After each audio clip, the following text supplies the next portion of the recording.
우리는 원하든 원하지 않든 간에 확률과 통계 속에 살고 있습니다. 확률은 하나의 사건이 일어날 수 있는 가능성을 숫자로 나타내는 것입니다. 지금은 모든 차량에 필수적으로 있는 것이 길을 안내해주는 내비게이션입니다. 내비게이션에 목적지를 입력하면 알아서 길을 안내해 줍니다. 심지어 내비게이션은 길 안내뿐만 아니라 도로 상황까지 고려해 도착할 시간까지 안내해 줍니다. 이것이 확률이 우리에게 주는 편리함입니다.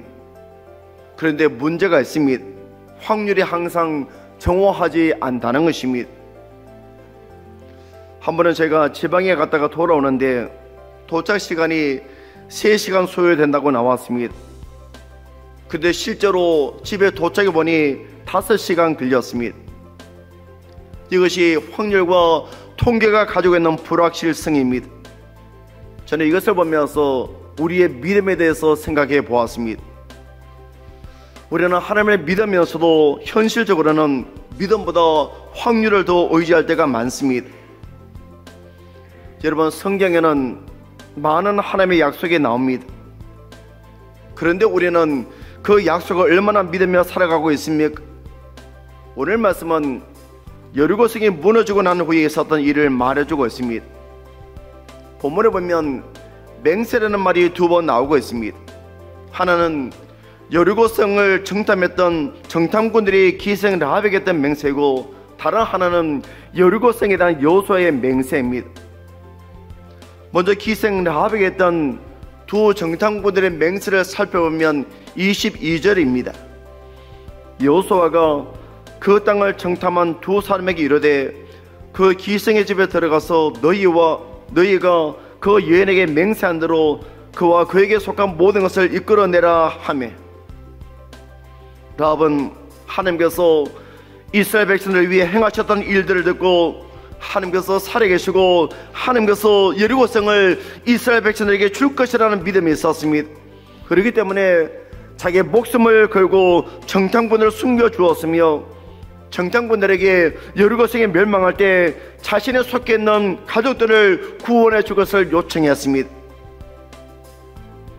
그리고 라합의 요청에 정탐꾼들이 약속했고, 그 약속이 오늘 말씀에서 그대로 이루어졌습니다. 그렇습니다. 우리 하나님은 말씀하신 것을 이루시는 분이십니다. 때로 우리가 보기에 시간이 들이다 할지라도 하나님께서는 말씀하신 것을 반드시 이루어 주십니다. 이것이 우리가 하나님께 대해 가져야 될 신앙의 자세입니다. 두 번째는 여리고성에 대한 여호수아의 맹세입니다. 26절 말씀입니다. 여호수아가 그때에 맹세하게 하여 이르되 누구든지 일어나서 이 여리고성을 건축하는 자는 여호와 앞에서 저주를 받을 것이라. 그 기초를 쌓을 때에 그의 맏아들을 잃을 것이요 그 문을 세울 때에 그의 막내 아들을 잃으라 하였더라. 여호수아가 여리고성을 정복한 후에 했던 경고의 메시지입니다. 그리고 이 맹세는 여호수아가 한 것 같지만 사실은 하나님께서 말씀하신 것입니다. 그런데 안타깝게도 이때로부터 약 500년이 지나고 나서 아합 왕이 다스리던 때에 베델 사람 히엘이 여리고성을 다시 건축했다가 두 아들을 잃고 말았습니다. 여러분, 우리 하나님은 당신의 종들이란 맹세를 이루시는 분이십니다.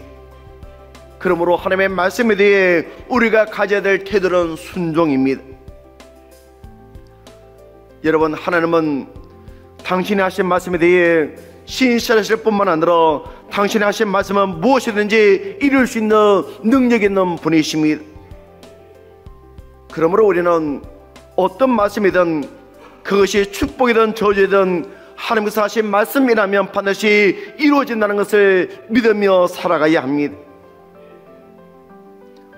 우리 모두 말씀하시고 말씀을 이루시는 신실하신 하나님을 기억하고 그 하나님께 우리의 마음을 드림으로 말씀에 순종하며 살아갈 수 있는 믿음의 삶들 되시기를 간절히 축원합니다.